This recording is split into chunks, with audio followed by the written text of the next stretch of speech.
Okay, so this will be my review of the 1/50th scale Wirtgen WR 2000 soil stabilizer produced by NZG.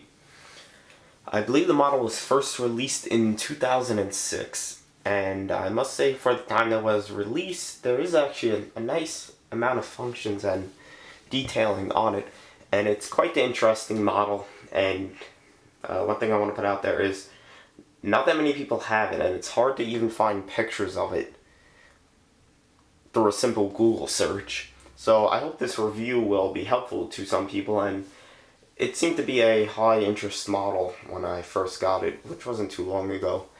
So let's get this thing started, and I'll go through the details, the functions, the build quality, and is it worth the price.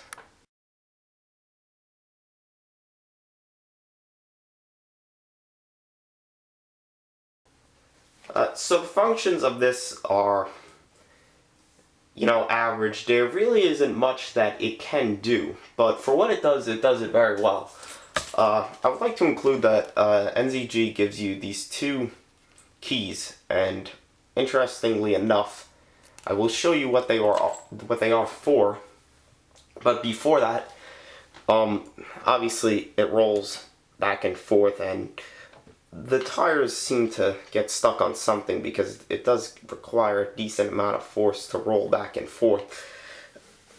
The tires turn, obviously, and in order to move them, you can't move them both at once. You actually have to turn one of them, and then both of them will turn with the tie rod.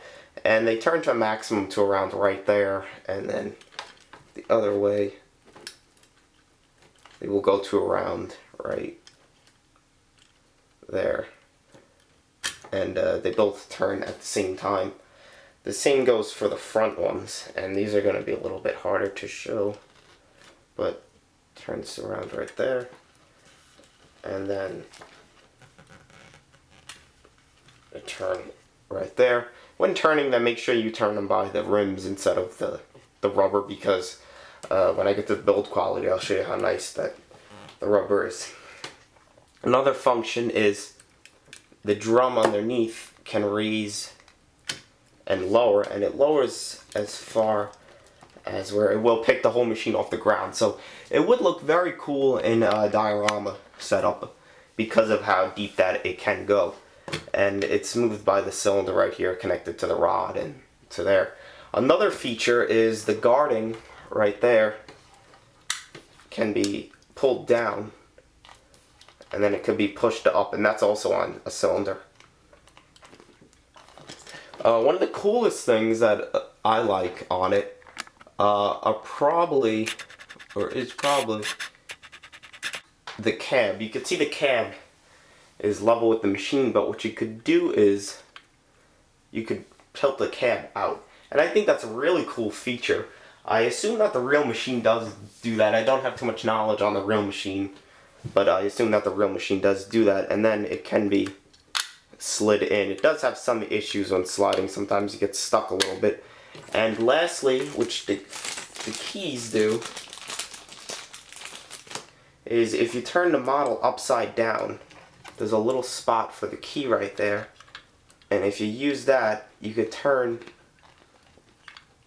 the operator's seat, which I think is really cool. They went as far as even to producing keys just to turn the seat, and there's really a lot of thought into this model, and that's what I like about it.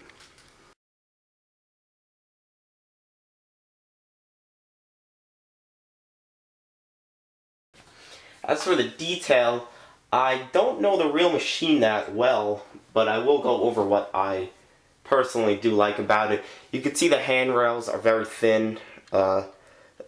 This right here is metal. Unfortunately, these are plastic. I assume that's what they were before I got them. If you look over here, you can see that there is actual bolted detail right there, which I like a lot. I think that it shows that there was a decent amount put into this model. Most of the model is metal, and if I will add, it is a very heavy model. I was not expecting it to be this heavy. If we look on top of the model, you can see there's more bolt detail. Over here, it's easier to show it like this through I guess the glare. You can see this is all flat, but over here where there would be a vent that is shown next to the operator's station, you can see the chrome diamond plate, and it is actually chrome or silver, whichever you want to call it. And there is a warning beacon up top, and as I showed you in the last clip, the seat does move. It's hard to see in the cab because the windows are tinted, but there really isn't much to the cab. The coolest thing about the cab is the turning seat. You could also see there's lights right there and the windshield wipers. Coming to the back, I guess the money-making part of the machine here. There's no, well, there's pins, but it looks like that they're painted. It's really hard to tell the pins. I don't know how they did them. Some of them are, you can't even notice them, which is great. That gives the model a more realistic look, and a close-up of how it moves is just like so. And then the back of it has another light right there, and the cylinders to turn the wheel. And underneath it, you can see the drum, which is incredibly detailed. It has every single tooth on it, and it does spin. I should have did this in the function, but I'm doing it now, and it does spin. It's incredibly detailed. I really like that a lot. I think that was it's something that, you know, you don't display the model upside down, but if you do turn it over, it's there, and that is really neat. I really like that a lot. And the front one can also move as well, but I usually keep them both down.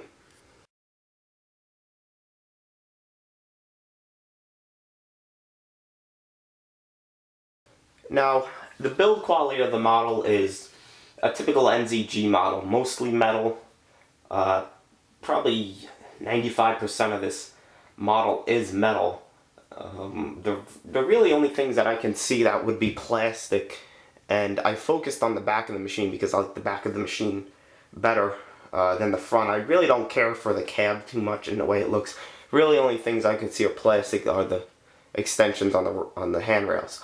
One thing that I want to say are that build quality wise on the tires are some of the nicest tires that I have seen, and the most realistic ones. You can see they're not glossy at all, and if you push down on them, the rubber actually, you know, is pretty, you know, it's not hard, which I like a lot. And you know, if you push down on it, you could see I really like that a lot. I don't know what type of rubber they used, but it obviously it looks more realistic, and it also, you know, it feels more realistic, I guess you could say. I'm a big fan of this. I'd rather this than that hard, shiny rubber that some manufacturers use, but I'd rather this. Another thing you could see is that the pins, you know, you can't really see the pins too much, and even on this side, this is all metal over here. 90% of it, maybe even 97% of it is metal. Really, the only plastic things probably are the windshield wipers and, you know, some of the railings over there.